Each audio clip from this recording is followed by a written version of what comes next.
did start doing their own contact tracing at a local level because the Serco system was so shambolic, they again got their contact tracing levels up to above 90%. Labour made important announcements yesterday about the need for a circuit break to protect our NHS, get control of the virus and sort the test and trace system. Don't have a sex change and go through all of this so that they can compete in a sport for a women's team or a men's team. Imagine being responsible for your party's economic strategy, only to find yourself unable to defend it on national television. That's exactly what happened to Rachel Reeves when she faced off against Piers Morgan. Before we move on, I'd like to ask you a small favor. If you appreciate this content, please take a second to like this video and subscribe to the channel. Over 98% of you watch the videos without subscribing. It costs you nothing, but it makes a huge difference to us. So, did you click the subscribe button? Great, thank you so much. Now, back to the video. Have you ever been caught unprepared in a crucial moment? That sinking feeling in your stomach, the panic rising as you scramble for answers? That's what we saw play out in this interview, and it's a lesson in the importance of substance over soundbites in politics. Rachel Reeves walked into the interview with Piers Morgan armed with Labour's grand promise to build 1.5 million new homes. It was meant to be a crowning achievement, a solution to the UK's housing crisis that would win over voters. But as soon as Morgan started asking questions, Reeves's confidence began to crumble. Labour made important announcements yesterday about the need for a circuit break to protect our NHS, get control of the virus and sort the test and trace system. Come on this programme as a shadow cabinet minister or a cabinet minister, you should expect to be asked about anything that's been in the news as serious consequences for cross-sections of the community, shouldn't you? We know that the model the government is using is not working. If the government doesn't follow those responsibilities to local authority. Who exactly will occupy these new homes? Morgan asked, a seemingly straightforward question that should have been easy to answer. Instead, Reeves fumbled, her responses growing increasingly vague as she struggled to provide a clear answer. It was a telling moment that revealed just how little thought had gone into the logistics of this ambitious plan. As Morgan pressed further, the cracks in Labour's housing promise widened. He pointed out potential conflicts with immigration policies, a crucial detail that Reeves seemed unprepared to address. The more she tried to deflect, the more apparent it became that Labour's housing pledge was built on shaky ground. The exchange laid bare the lack of detailed planning behind the 1.5 million homes promise.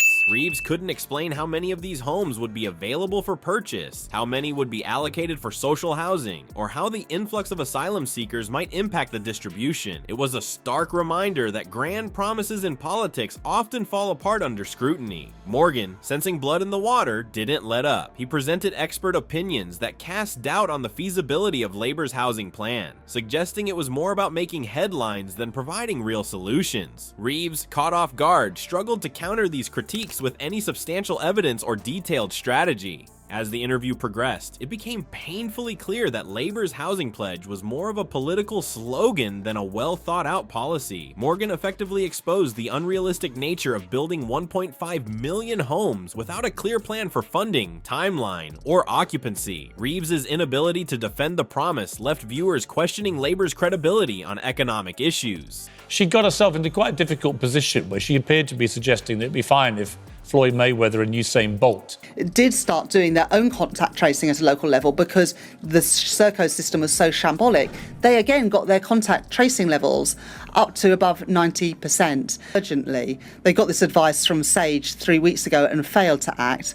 We have now seen from Sage the minutes of that meeting. The housing promise fiasco serves as a cautionary tale for politicians making sweeping promises without the substance to back them up. It highlights the importance of thorough planning and the ability to withstand tough questioning. For Labour, what was meant to be a flagship policy turned into an embarrassing display of unpreparedness, leaving voters to wonder if they can trust the party's other economic promises. Labour's housing debacle was just the tip of the iceberg. As Morgan shifted gears, he unearthed a web of contradictions that threatened to unravel the entire Labour manifesto. How many promises would crumble under scrutiny? Morgan wasted no time in pressing Reeves on Labour's overall economic strategy. As she attempted to outline their vision, it became painfully clear that the party's financial roadmap was built on quicksand. Reeves found herself trapped in a maze of conflicting promises, unable to reconcile Labour's pledges on taxes and public spending. The interview took a dramatic turn as Morgan presented evidence of Labour's ever-changing stance on key economic issues. What was once a firm commitment to no new tax rises had morphed into a plan for new taxes and hints of further increases. Voters who had based their decisions on Labour's initial promises were left feeling betrayed and misled. Reeves's responses grew increasingly vague as Morgan pushed for specifics on Labour's plans for public services and infrastructure. The Shadow Chancellor struggled to provide clear figures or concrete strategies, leaving the audience to wonder if Labour's approach to economic policy was nothing more than a series of hopeful guesses.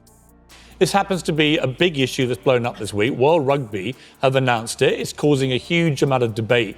Don't have a sex change and go through all of this so that they can, compete in a sport for a women's team or a men's team. Right, so that we have a much clearer understanding of the transmission and the hotspots in local communities. As the interview progressed, a disturbing pattern emerged. Labour's manifesto seemed to be a moving target, with pre-election promises shifting dramatically once the votes were counted. Morgan's relentless questioning exposed a party that appeared to be making up its economic policy on the fly, rather than presenting a well-thought-out plan for the nation's finances. The consequences of this manifesto meltdown extend far beyond a single interview. Public trust in Labour's economic competence is eroding as voters struggle to make sense of a party that can't seem to stick to its own policies. The lack of clarity and consistency in Labour's economic vision raises serious questions about their ability to effectively manage the country's finances. In the end, Reeves failed to provide a coherent defense of Labour's economic policies. What was meant to be a showcase of the party's financial acumen turned into a damning exposé of their inconsistencies and lack of planning. As the interview concluded, viewers were left with a sobering realization: Labour's economic manifesto, much like their housing promise, was long on rhetoric but short on substance. My focus has been 100% on that because I think that's the focus of the country right now. That's not what I came on to speak about this morning. And the specific hang on, issue. listen, you're a shadow cabinet minister. You don't just come on to talk about one thing.